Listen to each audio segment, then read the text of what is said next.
कल्पवृक्षाय गोविंदाय नमो नमः।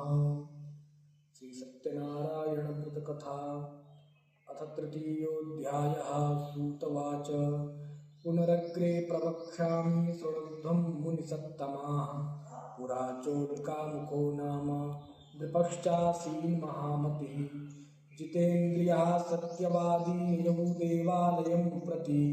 दिने दिने धनं दत्त्वा द्विजान् सन्तोषयत्सुधीः।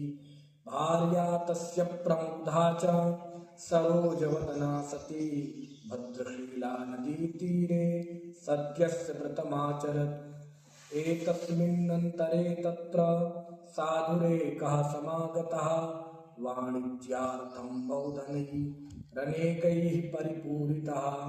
नावं संस्थाप्य तत्तीरे जगाम नृपतिं प्रति। दृष्ट्वा संव्रतिनं भूपं पप्रच्छ विनयान्वितः। साधुरुवाच किमिदं कुरुषे राजन् भक्तियुक्तेन चेतसा। प्रकाशं कुरु तत्सर्वं श्रोतुमिच्छामि साम्प्रतं। राजोवाच पूजनं क्रियते साधो विष्णोरतुलतेजसः। व्रतं च सुजनैः सार्धं पुत्राद्यावाप्तिकाम्यया। भूपस्य वचनं श्रुत्वा साधुः प्रोवाच सादरं। सर्वं कथय मे राजन् करिष्येऽहं तवोदितं। ममापि सन्ततिर्नास्ति ह्येतस्माज्जायते ध्रुवं। ततो निवृत्य वाणिज्यात् सानन्दो गृहमागतः। भार्यायै कथितं सर्वं व्रतं सन्ततिदायकं। तदा व्रतं करिष्यामि यदा मे सन्ततिर्भवेत्। इति लीलावतीं प्राह पत्नीं साधु सत्तमः। एकस्मिन् दिवसे तस्य भार्या लीलावती सती। भर्तृयुक्तानन्दचित्ता अभवद्धर्मपरायणा। गर्भिणी साभवत् तस्या भार्या सत्यप्रसादतः। दशमे मासि वै तस्याः कन्या रत्नमजायत। दिने दिने सा ववृधे शुक्लपक्षे यथाशशी। नाम्ना कलावती चेति तन्नामकरणं कृतं। ततो लीलावती प्राह स्वामिनं मधुरं वचः। न करोषि किमर्थं वै पुरा संकल्पितं व्रतं।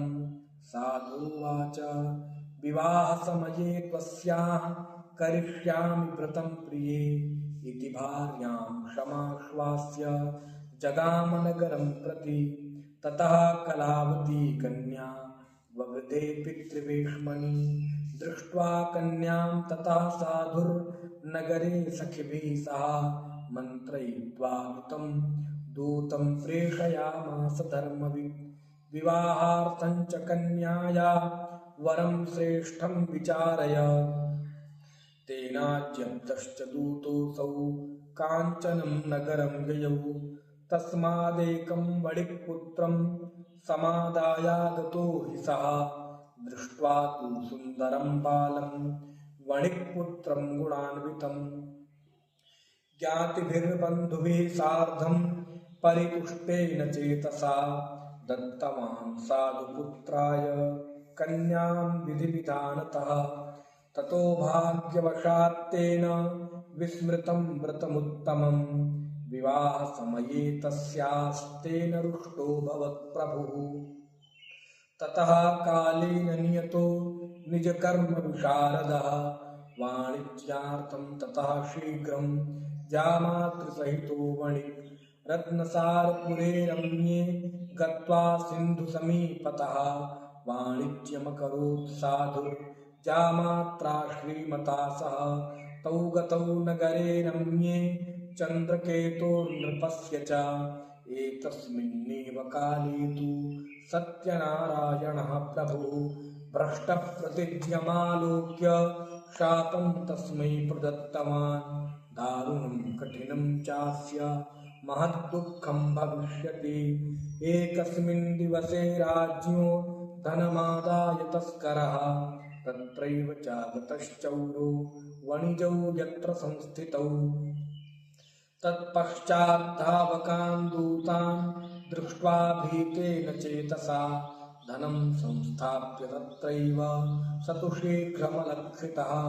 ततो दूताः समायाता यत्रास्ते सज्जनो मणि दृष्ट्वा नृपधनं तत्र बद्ध्वा नीतौ वणिक्सुतौ हर्षेण धावमानाश्च प्रोचुर्नृपसमीपतः तस्करौ तौ समानीतौ विलोक्या ज्ञापय प्रभो राज्याज्यप्तास्ततः शीघ्रं दृढं बद्ध्वा तुतावुभौ स्थापितौ द्वौ महादुर्गे कारागारे विचारतः मायया सत्यदेवस्य न श्रुतं कैस्तयोर्वचः अतस्तयोर्धनं राज्ञा गृहीतं चन्द्रकेतुना तच्छापाच्च तयोर्गेः भार्या चैवाति दुःखिता चौरेण अपहृतं सर्वं गृहे यच्च स्थितं धनम् आधिव्याधिसमायुक्ता क्षुत्पिपासाति दुःखिता